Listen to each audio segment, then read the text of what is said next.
Hello guys, আমি আবারও চলে এসেছি তোমাদের সাথে নতুন একটি ভিডিও নিয়ে। আর আজকের ভিডিওটি হলো, আমি আজ অনেক দিন পর বাড়ি যাচ্ছি, তাই ভাবলাম তোমাদের সাথে একটুখানি শেয়ার করি। সো চলো ভিডিওটা দেখতে থাকো, আর ভালো লাগলে অবশ্যই পাশে থেকো।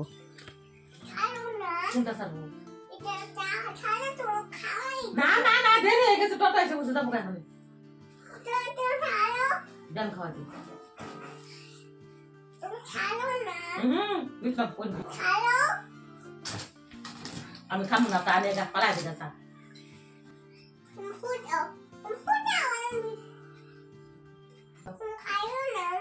গরম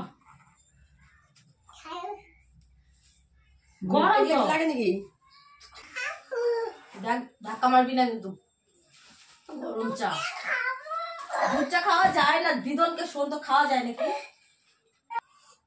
মা গেঞ্জি প্যান্ট পরা আছে, চল চল চল উঠে দিও। দুধ চা খাওয়া যায় না, দুধ চা খেলে রাখতে পারবে না।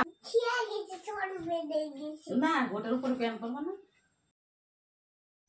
দেখতে পাচ্ছ এখানে মা পুচকিকে গেঞ্জি পরিয়ে দিচ্ছে। তো এখন আমরা সবাই মিলে যাব প্রথমে বাজারে, কারণ বাজারে কয়েকটা জিনিস কিনবো। আমার জুতা নেই, তো জুতা কিনবো, কয়েকটা সবজি টবজিও কিনবে মা।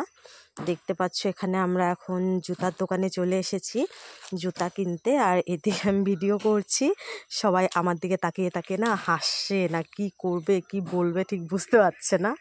সো চলো, জুতা কেনা হয়ে গেছে। এখন আমরা এখানে জলপাই দেখেছি, তাই ভাবলাম জলপাই কিনবো না, এটা কি কখনো হতে পারে। তো অল্প একটু জলপাইও নিয়ে নিলাম। এখন আমরা টোটোতে উঠেছি, বাড়ি যাব।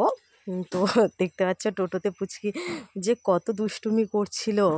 আর এদিকে দেখতে পাচ্ছ মা এদিকে ব্যাগ ভরে খরচা নিচ্ছে। তো দেখো এদিকে আমাদের বাড়ির এদিকে জায়গাটা কি সুন্দর পরিবেশ। এখানে কয়েকদিন আগে কীর্তন হয়েছে, তো জন্য পুচকা ঠাকুর দেখা একটুখানি প্রণাম করলো। এখন আমরা বাড়ি চলে এসেছি। সো আবার দেখা হচ্ছে অন্য একটা ভিডিওতে। বাই বাই, টাটা, সবাই ভালো থেকো, সুস্থ থাকো।